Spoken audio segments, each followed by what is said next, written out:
오늘 로마서 14장 1절부터 4절까지를 읽었는데요. 그냥 읽어보면 그렇게 어려운 내용은 아닙니다. 그냥 읽어도 좋은 말이구나 라고 이해할 수 있습니다. 그러나 제가 지지난주에도 계속 강조를 드렸지만 사회에서도 하나님을 모르는 사람에게도 똑같이 교훈이 될 만한 내용으로 보여질지라도 지금 우리는 성경을 보고 있습니다. 하나님의 말씀, 하나님께서 성도에게 필요한 내용을 기록하신 로마서를 보고 있습니다. 그렇다면 무언가 달라도 다를 수밖에 없기 때문에 우리는 1장부터 11장까지 내용을 읽은 것을 토대로 성경을 다시 바르게, 더 깊이, 더 넓게 하나님의 의도는 무엇인가를 배워가기 위해서 성경을 공부하고 있습니다. 오늘 본문을 살펴보기 전에 본문의 이해를 돕기 위해서 다른 얘기를 조금만 하고 서론으로 조금만 나누고 본문을 보도록 하겠습니다. 세상에는 먼저 배운 사람과 아직 배우지 못한 사람 이렇게 분류로 할 수가 있겠죠. 먼저 배운 사람이 있는가 하면 아직 배우지 못해서 알지 못하는 사람이 분명히 있습니다. 그래서 가르치는 사람이 있고 배우는 사람이 있고 그렇죠.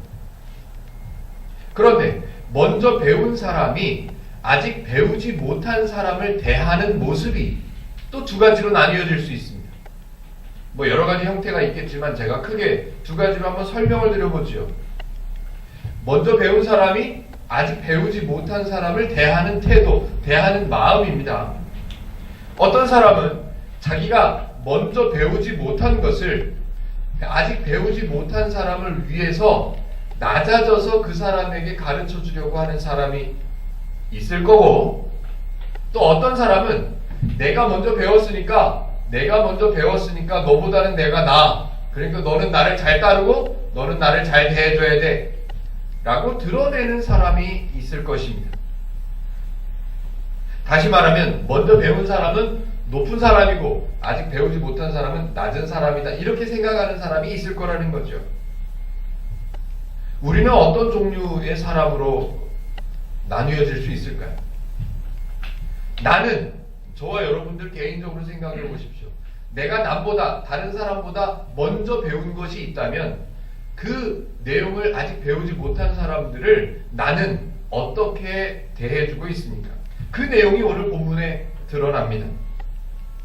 오늘 본문에서는 성도라면 그런 사람을 어떻게 대하는가를 이야기하고 있습니다. 성도, 미리 배운 성도는 아직 배우지 못한 성도를 대할 때 어떤 모습으로 대하겠는가? 그래서 그 내용을 살펴보면서 하나님의 원리는 이런 거구나를 오늘 본문을 통해서 좀 알아야 될 것 같습니다. 그런데 안타깝게도 하나님을 모르는 사람, 하나님을 모르는 원리, 하나님과 관계가 없는 원리, 좀 냉정하게 들릴지 모르지만 성경적으로 표현하면 죄의 원리 속에는 먼저 배운 사람이 아직 배우지 못한 사람을 배려하거나 도와주거나 그 사람을 진심으로 정말로 안타까워하거나 그런 모습이, 그런 원리가 없습니다. 다시 말하면 하나님의 원리가 그 안에는 없다는 말씀입니다. 물론 이렇게 언론이나 이렇게 우리 주변에 보면 어서 오시오. 우리 주변에 보면 괜찮아 보이는 모습들은 있습니다. 먼저 배운 사람, 아니면 먼저 돈을 많이 번 사람, 아니면 먼저 건강을 회복한 사람, 여러 가지 형태들이 있겠죠? 괜찮아 보이는 모습들이 간혹 보이긴 합니다. 예를 들면 많이 가진 사람이 많이 갖지 못한 사람들을 구제하는 모습, 찾아볼 수는 있습니다. 또 권력이 높은 사람, 권력이 많은 사람, 높은 사람이 낮은 사람을 위하는 모습, 도와주는 모습, 발견할 수 있습니다. 많이 배운 사람, 먼저 배운 사람이 아직 배우지 못해서 모르는 사람들을 도와주는, 가르쳐주는 모습, 많이 볼 수 있습니다. 세상에서 하나님의 원리가 없는 그런 세상에서도 이런 모습, 따뜻해 보이는 이런 모습들을 찾아볼 수는 있습니다. 그러나 제가 좀 오늘 본문을 설명하기 위해서 어떻게 보면 좀 억지로 끼워 맞추는 것 같은 모습도 있겠지만, 제가 볼 때 좀 냉정하게 살펴본다면 정말로 많이 가진 사람이 없는 사람들에게 기부하는 모습들을 보면서 한번 잘 생각해 보십시오. 대기업들이 기부를 많이 하려고 합니다. 또 돈이 많은 사람들이 기부하려고 합니다. 기부하는 문화가 많이 늘어나고 있습니다. 예, 참 좋은 모습이지요. 그러나 대기업들이 기부하는 것은 어쩔 수 없어서 기부하는 것이 많습니다. 기부하지 않으면 세금으로 내야 되는 것들이 더 많아지기 때문에, 또 기부하는 모습을 보여주지 않으면 그 기업의 이미지가 손상되기 때문에 어쩔 수 없이 가난한 사람들, 없는 사람들을 찾아가서 기부하는 모습들을 드러내려고 애를 씁니다. 드러내려고 애를 쓰는 이유는 다른 것 없습니다.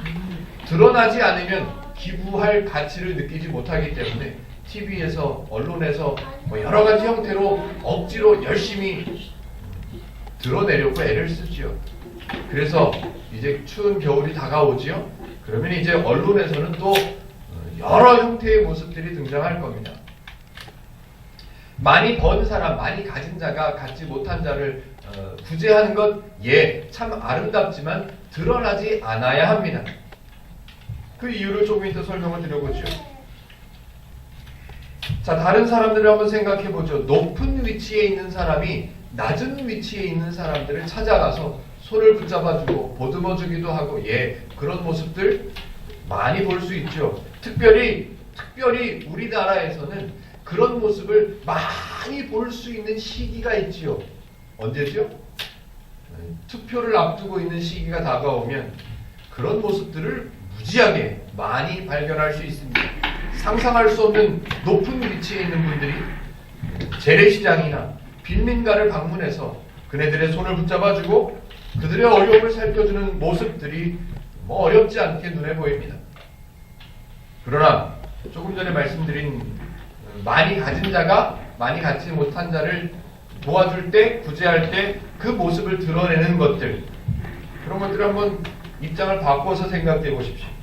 이 사람들은 자기를 위해서, 자기의 명예나 자기의 이름을 위해서 도와주는 모습들이 많이 있습니다. 그러나 많이 가진 사람이 많이 갖지 못한 사람을 도와줄 때, 구제해 줄 때 그 모습이 드러나면 도와주는 사람은 드러나야 되고 도움을 받는 사람의 입장을 한번 생각해 보시자고요.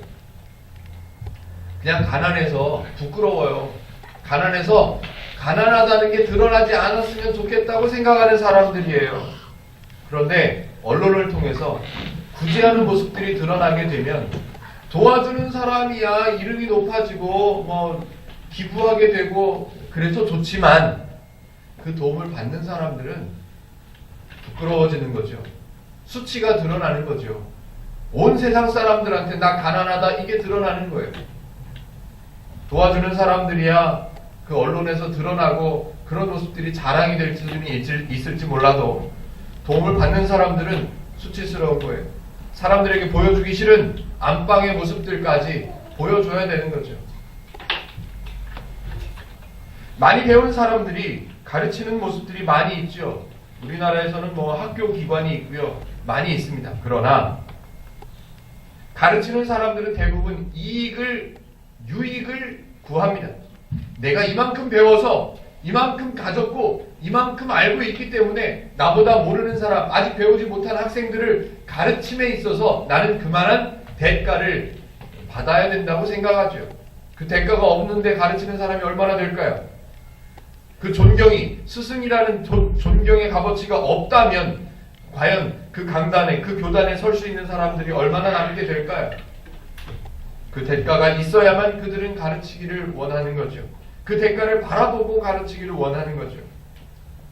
제가 예를 들어서 두세 가지 형태를 설명드렸습니다. 예, 좋은 모습, 따뜻한 모습을 억지로 비난하는 것처럼 지어낸 이야기라고 생각할 수도 있지만 저와 여러분들이 아마 이렇게 뒤돌아 생각해보면 언론의 모습들을 생각해보고 높은 사람들, 많이 가진 분들, 이런 분들이 언론에 드러나는 모습들을 한번 상상해보면, 생각해보면 그다지 그렇게 또 너무 냉정하게 억지로 끼워 맞춘 게 아니라는 것도 어느 정도는 인정이 될 것 같습니다. 자, 지금 드린 서론의 이야기를 한번 잘 생각에 담아 놓으시고 오늘 로마서 얘기를 제가 설명을 드려보겠습니다. 로마서는 지금까지 계속 설명드린 것처럼 바울이라는 사람이 로마에 있는 성도들에게 편지를 쓴 거라고 말씀을 드렸습니다. 편지를 왜 썼다고요? 복음을 오해하고 잘 못 배운 성도들이기 때문에 복음을 제대로 가르쳐주고 싶어서 편지를 쓴 거예요. 지금 서론에 말씀드린 대로 표현하자면 바울은 먼저 배운 사람이에요. 먼저 배운 사람이고 먼저 알게 된 사람이에요. 그리고 로마에 있는 성도들은 아직 배우지 못한 사람들, 아직 알지 못한 사람들이에요. 그렇다면 바울, 먼저 배운 사람, 먼저 알게 된 사람이 과연 아직 알지 못한, 아직 배우지 못한 로마의 성도들을 과연 어떻게 대할 것인가? 저들을 대하는 모습이, 저들을 대하는 마음이 과연 어떤 마음, 어떤 모습일까? 그 내용들을 오늘 한번 살펴보시고 비교해 보시면 참 좋겠습니다. 바울은 먼저 배운 사람이고 로마에 있는 성도들은 아직 배우지 못한, 그 바울이 알고 있는, 바울이 배우게 된 그 귀한 복음을 아직 알지 못하는 사람들입니다. 하나님에 대해서, 복음에 대해서, 성도에 대해서 아주 친절하게 설명하고 있는 바울의 모습을 우리는 1장부터 계속 살펴보고 있습니다. 16장, 16장으로 이루어진 로마서 안에 사도 바울이 먼저 배운 사람이 아직 배우지 못한 성도들에게 편지를 썼다고 했는데 그 내용에 꼭 들어있었으면 하는 내용들이 있습니다. 우리가 상식적으로 일반적으로 생각할 때 당연히 그 안에는 들어있어야 되는 내용이 로마서에서는 찾아볼 수 없는 내용들이 있습니다. 한번 상식적으로 일반적으로 생각하는 내용들을 한번 생각해 보자고요. 가르치는 선생님들이 있다 칩시다. 선생님들이 교단에 설 수 있으려면 자기가 어디서 어떻게 공부했고 자기가 얼만큼 높은 학위를 갖고 있고 자기가 얼만큼 많은 업적을 쌓았는지를 드러내야 됩니다. 일반적으로 사람들은 그렇게 생각합니다. 저 사람이 가르치는 일을 해? 그러면 저 사람은 어떤 일을 했을까? 어디서 공부를 했을까? 어떤 자격증이 있을까? 확인해야죠. 그렇게 확인해야 된다고 일반적으로 알고 있기 때문에 우리는 그 사람이 드러내야 된다고 생각합니다. 저 선생님은 도대체 어느 학교에서, 어느 대학에서 뭘 전공해서 얼만큼 공부를 했을까를 확인해야 돼요. 그래서 그 사람은 그걸 자랑 삼아 드러내지요. 내가 박사 학위가 얼만큼 있고 어떤 공부를 했고 어떤 학교에서 얼만큼 유명한 학교에서 공부를 했는가를 자랑해야 됩니다. 드러내야 돼요. 자신의 화려한 경력들을 내어놓아야 됩니다. 그런데 로마서에는 먼저 배운 바울이 아직 배우지 못한 성도들에게, 로마의 성도들에게 가르치는 내용을 쓰고 있음에도 불구하고 로마서 그 어디에도 사도 바울이 얼만큼 배웠는지 자랑하는 내용이 등장하지 않습니다. 내가 얼만큼 화려한 업적을 갖고 있는 사람인가 너희가 몰라서 그렇지 내가 충분히 너희를 가르칠 수 있는 사람이야 라고 드러내는 모습이 보이지 않습니다. 우리가 지나가면서 고등학교 교문 앞에 현수막이 걸려있는 모습들을 가끔 보죠. 우리 혜령이 또 이름을 얘기하면 안 되죠. 조아무개 우리 학생 이름도 그 학교 앞에 가보니까 현수막이 걸려있더라고요. 누구 이렇게 좋은 직장에 취직했다고. 어렵지 않게 볼 수 있죠. 많은 고등학교 교문 앞에 어느 대학을 몇 명을 보냈다. 아무개 학생은 어디를 보냈고 어디를 예, 자랑하죠. 왜? 그 학교에 가르치는 수준이 이 정도다 라고 드러내고 싶어요. 드러내야만 합니다. 그래야 살아남는다고 생각하지요. 그런데 몇 년 전에는 정부에서도 그런 얘기를 한 적이 있습니다. 뭐 그냥 얘기만 잠깐 나왔다가 사라지긴 했지만 저는 참 바람직하다라고 생각했었는데 그냥 지나가 버렸어요. 무슨 얘기냐면 고등학교 교문 앞에 어느 학교를 어떤 학생들을 보냈다라는 현수막을 걸지 못하게 했었던 적이 있었습니다. 참 바람직한 모습이라고 생각했었습니다. 왜? 그 취지가 뭐였었냐면 그 그런 현수막, 그런 학생들의 이름을 드러내놓으면 나머지 학생들은 500명의 학생이 있다. 그러면 대여섯 명의 이름을 붙여놓으면 나머지 494명의 학생들은 뭐가 되냐는 거예요. 대학교에 떨어진 학생들은 마음이 어떻겠냐는 거예요. 그래서 자살하는 학생들이 늘어나고 비행 청소년들의 모습이 늘어나고 그런 결과들을 봤을 때 어떤 사람이 얘기했는지는 모르겠지만 참 좋은 생각이다라는 생각이 들었습니다. 근데 그 얘기는 얼마 지나지 않아 그냥 없어졌습니다. 사라졌죠. 그래서 학교마다 현수막을 막 걸어놓습니다. 나머지 학생들의 마음이 어떻든지 상관없어요. 자기 학교에, 그 학교의 수준만 올리면 돼요. 그래서 현수막에 막 사람들의, 학생들의 이름을 막 마구마구 붙여놓지요. 로마서에는 그런 모습이 없습니다. 로마서에는 그런 모습이 없어요. 누구누구를 예를 들어서 이 사람이 얼마나 대단한 사람인 줄 아냐? 그런 모습 없습니다. 바울은 그런 내용을 이야기해서는 안 되는 입장에 있기 때문에 그렇습니다. 왜? 물음표를 한번 만들어 보죠. 왜? 바울은 아주 일반적이고 상식적인 현상인데 자기가 얼만큼 공부했고 얼만큼 많은 업적을 쌓았고 얼만큼 많은 일들을 했었는지 왜 쓰지 않았을까? 왜 먼저 배운 바울이 아직 배우지 못한 성도들에게 그런 내용을 자랑하지 않았을까? 이건 일반적이고 아주 당연하고 아주 상식선에서 이해될 만한 내용인데 왜 바울은 그런 내용을 기록하지 않았을까요? 좀 우리가 원하는 목적대로 다르게 표현해 보겠습니다. 왜 성도는 일반적인 원리대로 살지 않을까? 왜 성도된 바울은 일반적이고 상식적인 원리대로 살지 않고 그런 내용, 그런 자랑해도 되는 내용, 자랑해도 사람들이 뭐라고 하지 않을 만한 내용임에도 불구하고 그런 내용을 쓰지 않았을까? 성도란 과연 어떤 사람이길래? 먼저 기독교의 기본적인 원리를 제가 하나 소개해드리겠습니다. 오늘 성경 본문에도 아주 깊이 들어있는 원리이기 때문에 제가 한번 소개해드려 보겠습니다. 성경은, 기독교는 모든 사람이 죄인이었다고 선포했습니다. 아시죠? 모든 사람은 죄인이었다고 선포합니다. 성경은 그렇게 선포했습니다. 예, 맞습니다. 모든 사람은 죄인이었습니다. 그래서 하나님은 그 모든 죄인을 위해서 희생하셔서 모든 죄인을 성도로 삼으셨다라고 선언했습니다. 그러므로 성경의 관점 안에는, 기독교의 관점 안에는 복음에 대해서, 구원에 대해서 가망이 없는 사람 없습니다. 복음에 대해서 구원을 받지 못할 만한 아주 부족하고 능력이 없는 사람, 그런 사람이란 성경의 원리에는 존재하지 않습니다. 이게 기본적인 원리예요. 성경의 원리입니다. 바꿔서 이해를 도와드려 보겠습니다. 시험을 봅니다. 중간고사를 보고 며칠 전에 수능을 치루었죠. 시험 문제를 풀어야 하는 학생 입장에서는, 풀어야 하는 학생을 생각해 보면 정답을 맞추는 학생이 있고 틀린 학생이 있단 말이에요. 맞춘 학생과 틀린 학생이 분명히 구별돼요. 그러나 기독교에는 맞는 성도와 틀린 성도, 가망이 없는 맞는 성도와 틀린 성도는 존재하지 않는다고 말하는 거예요.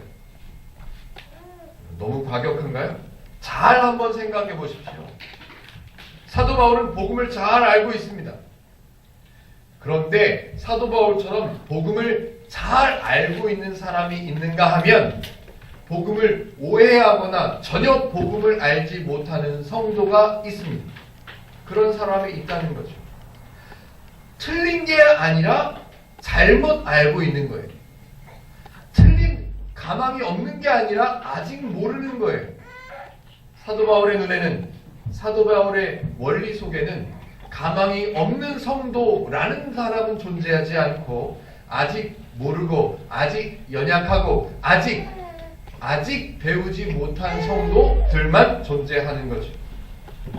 그래서 사도 바울은 로마에 있는 성도들을 가리켜서 표현할 때 너희들은 믿음이 없구나, 너희들은 신앙이 없구나, 너희들에게는 복음의 가능성이 없구나 라고 표현하지 않고, 사도 바울이 로마에 있는 성도들을 표현할 때 형제들아 라고 표현할 수밖에 없는 것이고, 또 저들이 알고 있는, 저들이 배운 복음, 그거에 대한 수준을 설명할 때도 니네가 완전히 가망이 없구나, 니네는 완전히 꽝이구나 이렇게 말하지 않고 사도 바울은 연약하구나 라고 표현하는 거예요.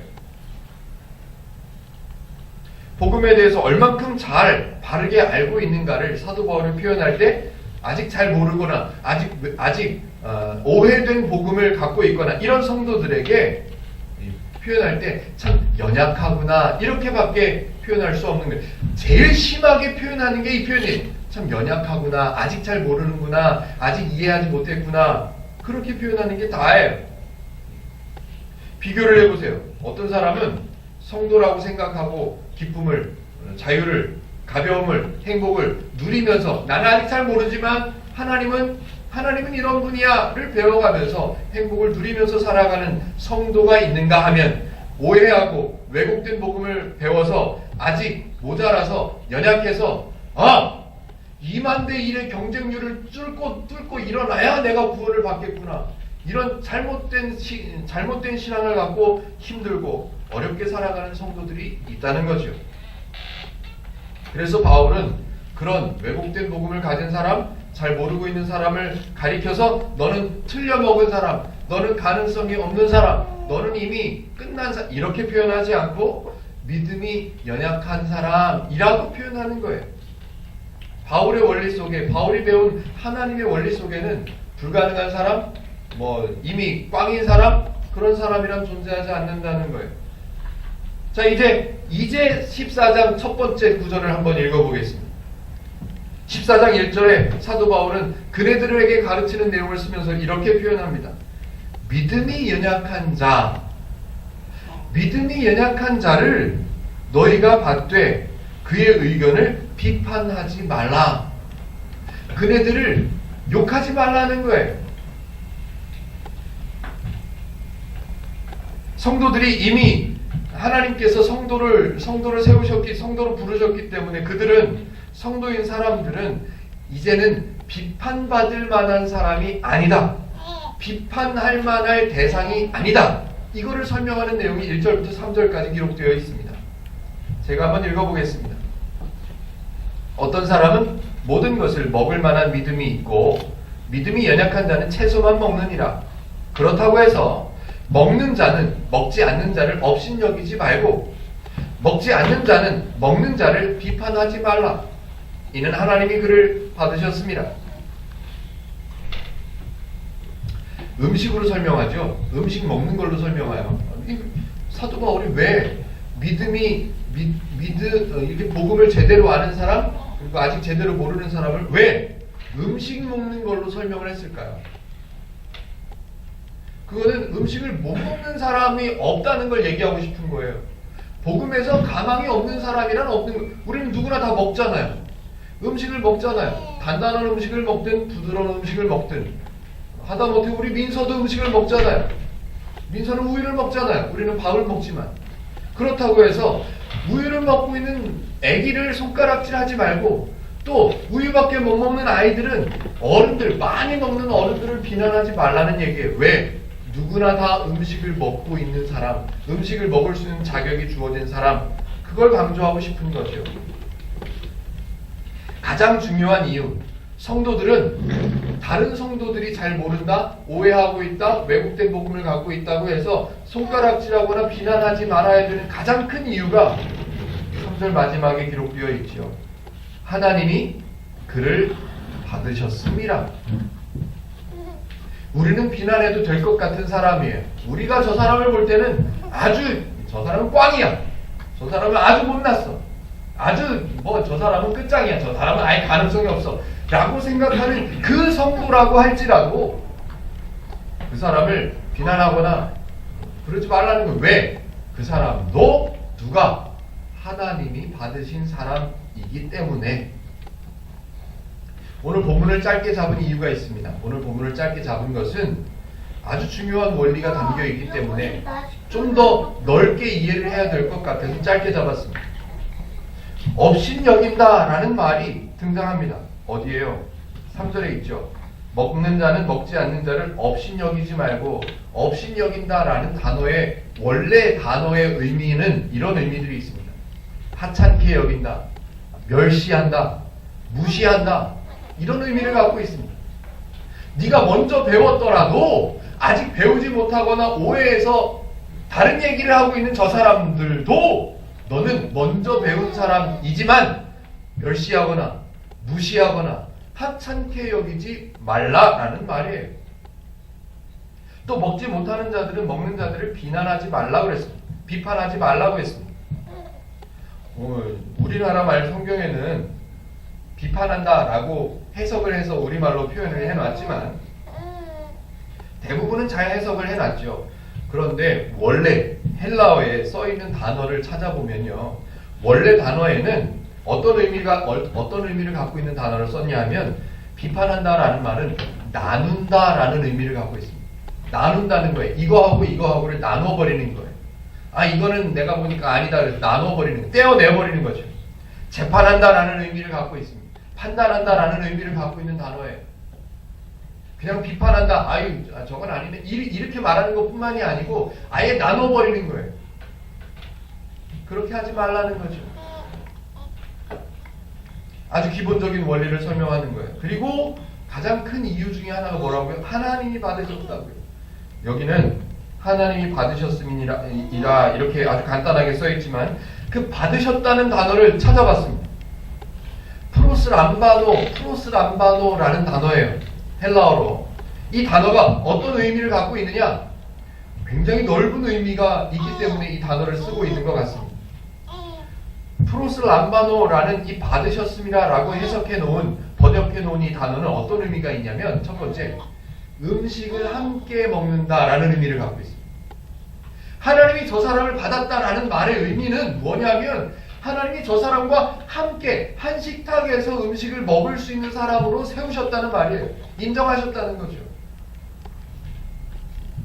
또 이런 의미가 있죠. 인도한다, 용납한다, 집으로 영접해 드린다 라는 의미를 갖고 있습니다.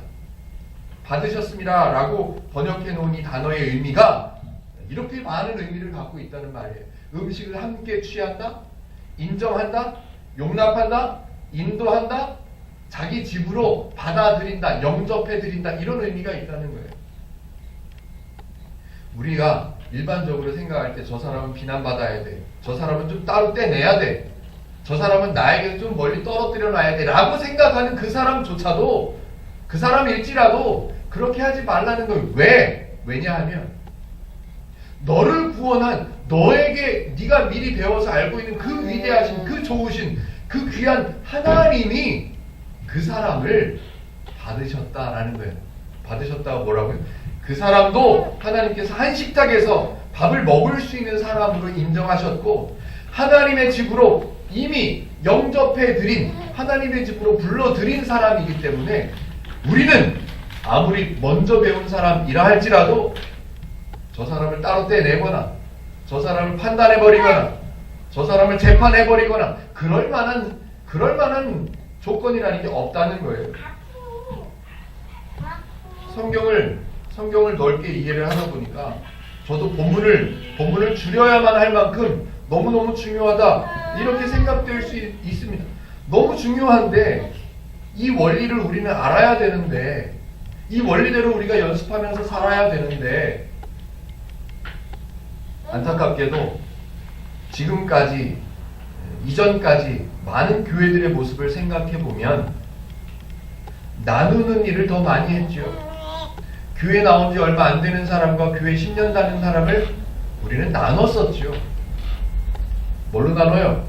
아, 이분은 장로님, 적어도 장로님의 조건이 있죠. 적어도 우리 교회에서 신앙생활을 몇 년 이상 해야 되고, 성경을 몇 번 읽었어야 되고, 결석이 너무 많아도 안 되고, 남들에게 본이 보여줘야 되고, 뭐 이런 규정들이 있죠. 그래서 많은 교회들이 그런 일을 해왔습니다. 아주 본받을 만한 사람들은 장로님, 권사님 뭐 이런 직분들을 막 줬죠. 그리고 교회에 나온 지 얼마 안 되는 사람, 교회를 자주 빼먹는 사람, 헌금을 많이 안 하는 사람, 이런 사람들은 그다지 좋은 직분을 주지 않지요. 높은 직분을 주지 않지요. 다시 말하면 나누어 냈지요. 나누는 일들을 아주 많이 했지요. 교회들이요. 그런데 로마서 14장 1절부터 4절에는 그러지 말라는 거예요. 왜? 하나님의 원리에는 포기하는 사람이란 없고 하나님의 원리에는 불가능한 사람이 없기 때문에 그들을 나누지 말라고 말하는 거예요. 교회들이 나눈 일들을 참 많이 했는데요. 제가 제 머릿속에 떠오르는 것만 해도 극단적으로 설명드리고 싶은 내용들이 많습니다만 너무 극단적인 내용까지는 제가 말씀드리지 않고 좀 큰 얘기를 하나 해보죠. 여러분들은 대한민국에 기독교 안에 교단이 몇 개나 있는지 혹시 아십니까? 우리는 어느 교단에 속해 있는지는 아시나요? 기독교 한국 침례회. 네.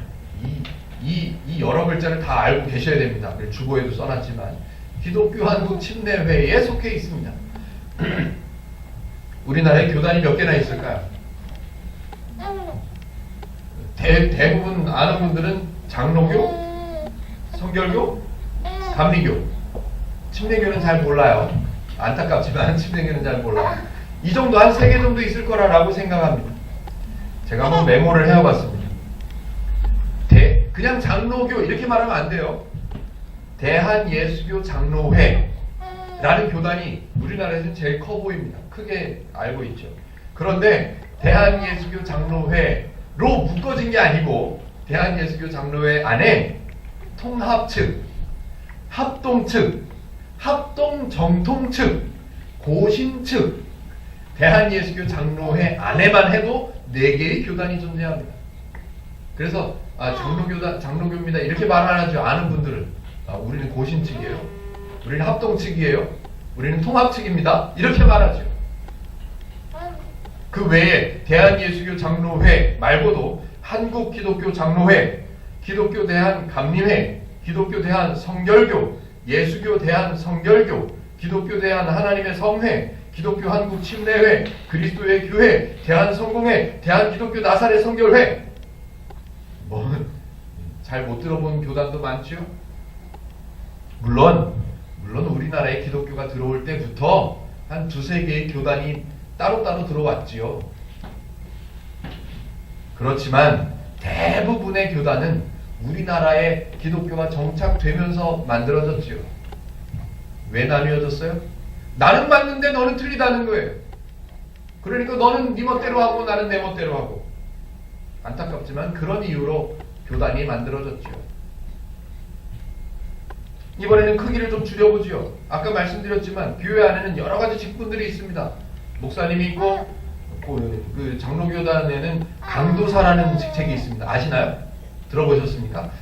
강도사분이 있고요, 전도사님이 있고요, 교육전도사님이 있고요, 실습전도사님이 있고요, 신방전도사님이 있고요, 장로님이 계시고요, 권사님이 계시고요, 안수집사님이 계시고요, 또 그냥 집사님이 계시고요, 성도님이 계십니다. 서리집사도 있습니다. 예, 무지하게 많은, 그리고 그 직분들마다 다 자격과 조건들이 정해져 있습니다. 참 귀하고 참 아름다운 수고와 헌신들이 있습니다. 예, 분명히 있습니다. 너무너무 귀하지요. 그러나 그런 형태들, 그런 직책들, 그런 직함들이 교회 안에 여러 가지 모양으로 나뉘어지게끔 만들어놨습니다. 신앙의 수준이 높으냐, 신앙의 수준이 낮으냐, 이런 것들로 직책을 나누죠. 이런 훈련 과정을 거쳤느냐, 이런 훈련 과정을 아직 완료하지 못했느냐, 수료하지 못했느냐, 이런 것들로 직책의 조건들을 만들어내지요. 아니요. 그런 직책을 나누라, 그런 직함과 그런 직책들을 나누라, 그런 내용이 성경에 등장하지 않습니다. 다만 먼저 배운 사람과 아직 배우지 못한 사람을 구분하는 것은 있습니다.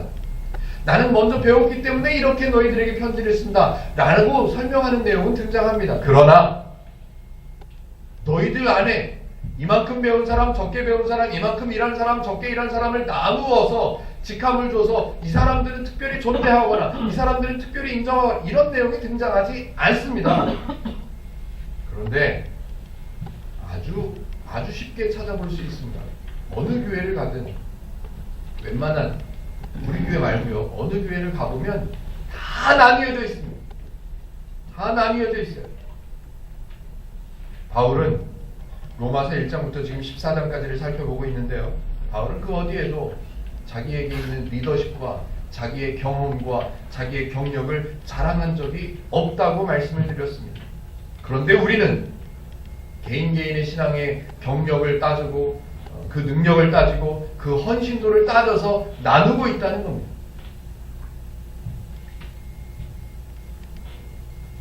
참 안타깝지요. 4절을 한번 읽어보시죠. 이 안타까움을 어떻게 표현하고 있는지를 4절을 한번 읽어보겠습니다. 남의 하인을 비판하는 너는 누구냐? 그가 서 있는 것이나 넘어지는 것이 자기 주인에게 있음에 그가 세움을 받으리니 이는 그를 세우시는 권능이 주께 있습니다. 하인이라는 단어를 한번 살펴보니까요. 하인이라는 단어의 원래 의미는 함께 사는 친구라는 의미가 있습니다. 한 집에서 함께 사는 친구라는 의미가 있고요. 하인이라는 단어를 표현할 때 servant, 종이라는 의미도 있지만 그 종이라는 의미 자체 안에도 함께 살고 있는 사람이라는 의미가 들어있습니다. 하나님께서 종으로 부르시고 종이라고 바울이 그렇게 표현을 하고 있습니다만 하인이라고 표현되어 있는 이 본문은 하나님께서 함께하고 있는 사람이라는 의미를 갖고 있다는 거예요. 비판, 아까 말씀드렸죠. 구별하다, 나눈다, 판단한다, 재판한다 이런 의미가 포함되어 있다고요. 4절을 제가 풀어서 다시 한번 읽어보면 이런 의미입니다. 하나님께서 그 사람을, 어떤 사람을 바르게 세우실 수 있는 능력이 있다. 마지막에 설명되어 있죠. 하나님은 그런 능력이 있으신 분이다. 그리고 그 능력이 있으신 분이 그 사람을 세우셨다. 누구로? 함께 사는 사람으로. 한 집에 사는 종으로. 한 집에 사는 하인으로 하나님께서 소유 삼으셔서 부르셨다는 거예요. 그런데 감히 어떤 사람이 그 사람을 하나님에게서 분리해내거나 그 사람을 어떻게 감히 왕따를 시키거나 어떻게 그 사람을 하나님이 세우신 그 사람을 넘어뜨릴 수 있겠느냐? 그 사람이 넘어진 그 사람이 오해를 하고 있든 그 사람이 왜곡된 복음을 갖고 있든 그 사람은 하나님께 속한 사람이다. 그 얘기를 하는 거죠. 누가 감히 그 사람을 판단하겠느냐? 그럴 수 없다는 거죠. 하나님은 죄인을 성도로 부르실 수 있는 능력이 있는 분이십니다. 그리고 그 하나님이 스스로를 희생하셔서 그 죄인을 하나님의 소유로, 하나님의 영역 안, 하나님의 집 안의 사람으로, 성도로, 자녀로, 백성으로 부르셨습니다. 그렇게 세우셨어요. 때문에 하나님의 소유로 삼으시고 하나님의 집 안으로 영접해드린 그 모든 사람들은 그 누구도 하나님보다 센 사람이 없기 때문에 그 누구도 그 영역 안에서 하나님의 집 안에서 따로 떼내서 분리해내서 구별해내서 밖으로 내칠 수 있는 사람 없다는 겁니다. 내용은 아마 이 정도 설명을 드리면 1절부터 4절까지의 내용은 어떤 내용인지는 이해가 되실 거라고 그냥 저 혼자 그렇게 생각하고 그 다음 단계를 설명드려 보겠습니다. 이 본문에서 정말 중요한 것은 왜 오해가 생겼을까라는 거예요.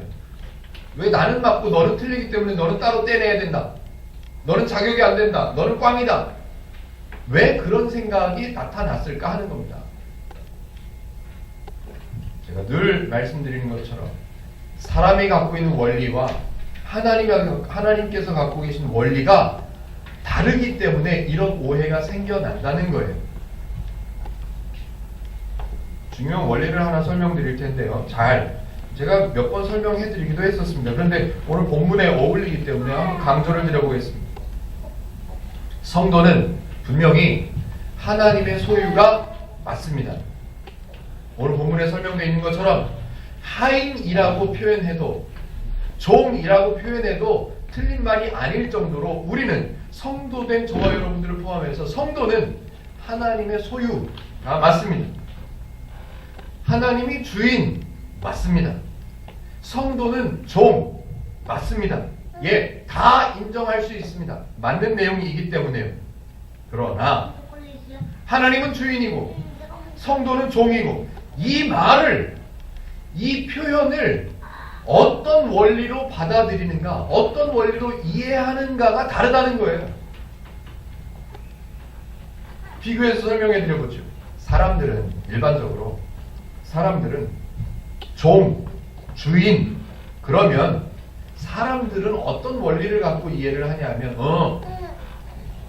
종은 주인을 위해서 헌신해야지, 종은 주인을 위해서 봉사해야지, 주인은 종의 수고를 받아서 누려야지, 그렇게 생각하는 게 일반적이죠.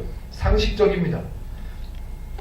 그게 사람들이 갖고 있는 원리예요. 그래서 성경을 보니까 하나님이 주인이고 성도는 종이래. 그러니까 쉽게 그냥 이해를 해버리는 거예요. 자기 상식대로. 하나님이 우리를 종이라고 부르셨어. 그러니까 우리는 어떻게 해야 돼? 하나님을 위해서 수고해야 되고, 하나님을 위해서 희생해야 되고, 하나님을 위해서 봉사해야 되고, 하나님을 위해서 애써야 되는 게 우리의 본분이구나 라고 이해를 해버리는 거예요. 그래서 많은 성도들이, 많은 기독교의 원리들이 그런 원리를 만들어냈죠. 여러분, 하나님을 위해서 더 헌신하셔야 됩니다. 왜? 하나님은 우리의 주인이시니까. 말이 되죠. 그런데 하나님이 행하신 일들을 한번 생각해 보시라고요. 우리가 성경을 잘 모른다고 하더라도 우리가 알고 있는 하나님께서 행하신 일들을 한번 생각해 보시라고요. 하나님은 우리 때문에 죽으셨어요. 종이라고 부르는 우리 때문에 죽으셨어요. 이거는 종과 주인의 관계를 우리 원리대로 이해될 수 없는 내용이에요. 어떻게 종이 주인을 위해서 죽을 수 있을지는 몰라도 어떻게 종을 위해서 주인이 죽습니까? 이거는 원리 자체가 다른 거예요. 그런데 하나님은 그렇게 하셨어요. 하나님은 종이 모르면 가르쳐주세요. 성경을 왜 두셨다고요? 가르치시기 위해서. 종이 모르면 계속해서 가르치시는 거예요. 우리가 이해하는 종의 원리 뭐죠? 가르쳐도 못 알아먹고 일도 못하는 종이 있으면 내보내야 돼요? 계속 데리고 있어야 돼요? 내보내야죠. 판단해서 구분해서 구별해서 내보내야죠. 나눠야죠. 하나님은 그렇게 하신 적이 없어요. 너는 몰랐고 너는 아무리 봐도 가능성이 없어서 너는 안 되겠구나 해서 내보낸 하나님의 종이 없다고요. 하나님의 원리 자체가 다르다고요.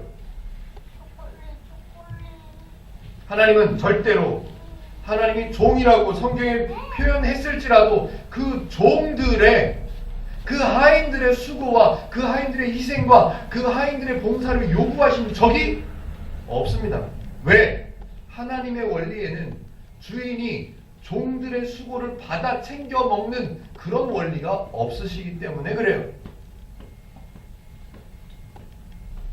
다시 말하면 우리가 갖고 있는 원리하고 사람들의 원리하고 하나님의 원리가 다르다! 이거예요. 다르다. 하나님은 죄인을 구원하셔서 한 집에 함께 음식을 먹는, 함께 하는 친구로 죄인들을 그렇게 불러내셨어요. 그렇게 세우셨어요. 하나님은 그런 분이시란 말이에요. 하나님은. 그러므로 성도는, 죄인이었던 성도는 지금도 죄인이라는 말이 아니고 죄인이었던 죄인을 하나님께서 희생하셔서 성도로 만드신 그 모든 성도들은 우리가 감히 따로 분류하고 판단하고 재판에서 따로 떼어내서 따로 내보내야 될 만한 성도란 있다 없다? 없다. 그래서 사도 바울은 오해하고 있는 성도들에게 편지를 쓸 때도 니네는 아주 꽝이구나, 니네는 틀려먹었구나, 니네 중에도 안 되는 사람이 있겠구나 라고 말하지 못하는 거예요. 기껏 한다는 표현이 믿음이 연약하구나, 믿음이 연약한 사람들이 있구나, 개 중에 그런 사람이 있다 할지라도 니네들은 먼저 안다고 생각하는 니네들은 쟤네들을 비판하지 마, 판단하지 마, 나누지 마, 그런 얘기를 오늘 본문을 통해서 하고 있죠. 성경을 바르게 이해하지 못하면 우리 식대로 그냥 이해해버리면 하나님은 별 볼 일 없는 하나님이 되는 거예요. 우리가 온 인생을 걸쳐서 지금 주일날 이 귀한 시간에 이 좋은 날씨에 여기 와서 한 시간 동안 설교를 들어야 될 만한 값어치가 없는 하나님이 되어버리신단 말이에요. 성경을 바르게 알아야 성경을 배우는 것이 기쁨이 될 수 있고 성도라는 것이 감사가 될 수 있는 겁니다. 오늘 11월 셋째 주인가요?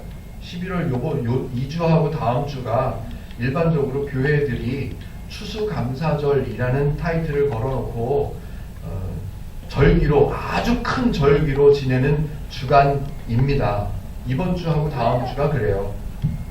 그런데 많은 분들이, 교회에 다니는 많은 분들이 추수감사절이 어떻게 만들어졌는지, 추수감사절이라는 게 도대체 어떤 의미가 있는지, 어떤 유래를 갖고 있는지를 몰라요.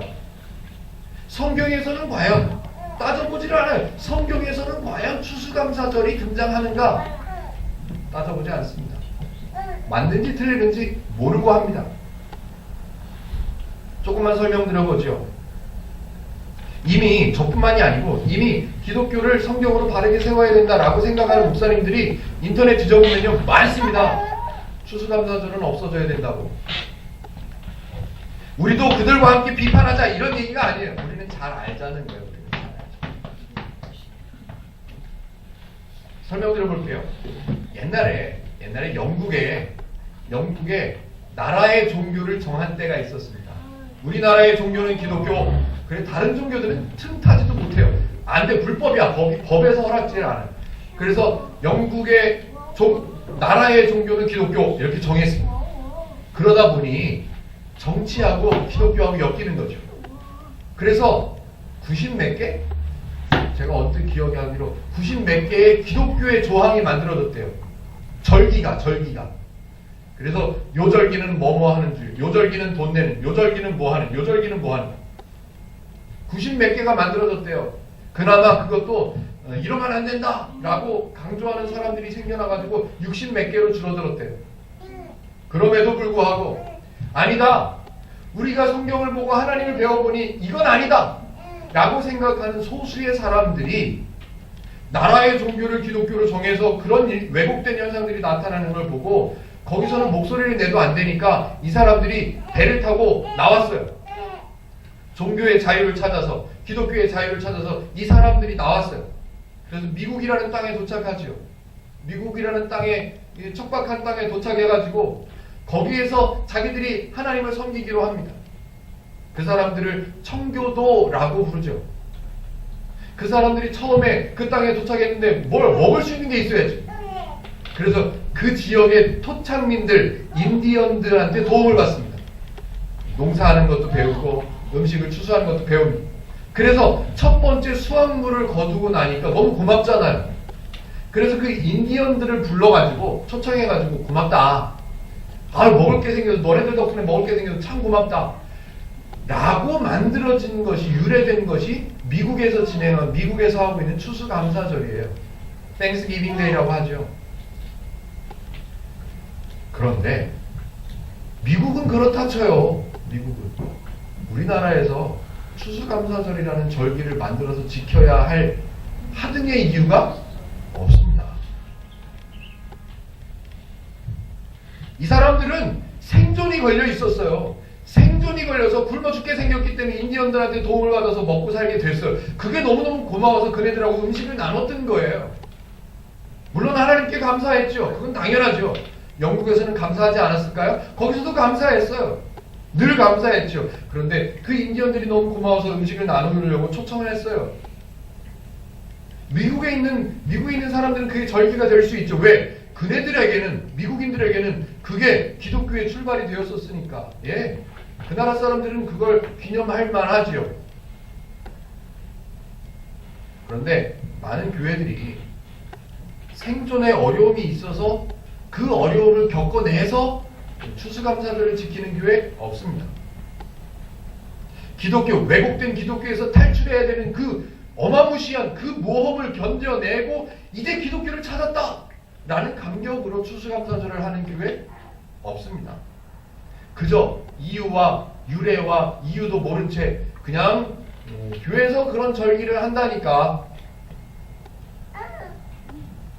많은 목사님들이 바른 말들을 하죠. 제 얘기가 아니라 많은 목사님들의 이야기입니다. 추수감사절은 헌금 때문에 하고 있다. 교회들이 헌금 때문에 하고 있다. 예, 맞습니다. 교회가 유지되려면 돈 필요하죠. 많은 헌금들이 필요합니다. 예, 그 사실을 인정할 수 있습니다. 다만 왜 추수감사절이라는 절기를 만들어서 특별 헌금 봉투를 만들어서 헌금을 거두어 드리느냐라는 거예요. 왜 하나님께 바쳐야 된다고 설명하느냐 말이에요. 차라리 우리 교회가 유지되려면 특별한 헌금이 필요합니다. 목회자 가정이 살아가려면 헌금이 더 필요합니다. 라고 왜 말하지 못하냐는 거예요. 추수감사절이라는 엉뚱한 우리나라하고는 상관도 없는, 이렇게 얘기하면 너무 센가요? 유래도 알지 못하고 이유도 알지 못하는 그런 절기를 왜 우리나라가 이렇게 하고 있냐고요. 사실 역사를 조금 더 살펴보면 그 청교도인들은 영국에서 어디까지 얘기를 했냐면 부활절과 크리스마스도 없어져야 된다 라고 주장했다고 이야기하는 내용들도 알려지고 있습니다. 로마서 14장 1절부터 4절까지를 살펴봤습니다. 하나님의 원리는 너무너무 좋은 원리예요. 너무너무 귀한 원리예요. 성도들을 빼앗기지 않겠다고 하나님께서 선포하신 너무너무 좋은 하나님의 원리예요. 그런데 성경을 오해하고 성경을 왜곡해버리면 아픔이 생기고요. 기쁨이 없어지고요. 행복을 누릴 수가 없어지고요. 의미도 모른 채 헌신해야 되고요. 기독교에서 헌신이 필요하다면 하나님이 하십니다. 기독교에서 희생이 필요하다면 하나님이 이미 하셨습니다. 하나님이 종이라고 표현해 놓으시고 하나님의 사람이라고 불러놓으신 그 성도들에게 희생을 요구하신 적이 없습니다. 그래서 기독교가 좋은 거예요. 그런데 왜 성경을 오해하고 왜곡해서 성도들의 희생을 만들어내냐는 거죠. 우리는 행복 누린 교회에 계신 저와 여러분들은 성경을 더 보시자고요. 성경을 더 바르게 이해를 하시자고요. 그래서 기독교가 이렇게 좋은 거다라고 누리는 모습들을 보여주자고요. 힘들고 좀 어려울 수도 있죠. 왜? 어색하잖아요. 우리가 배워온 원리하고는 다르기 때문에 어색할 수 있잖아요. 이해하자고요. 인정하자고요. 그러나 저와 여러분들은 성경을 더 읽고 더 배우자고요. 그래서 성경을 통해서 배운 하나님의 원리, 그 원리를 저와 여러분들이 연습하고 누리면서 살아가는 저와 여러분들 되시기를 주님의 이름으로 축복해 드립니다. 기도하겠습니다.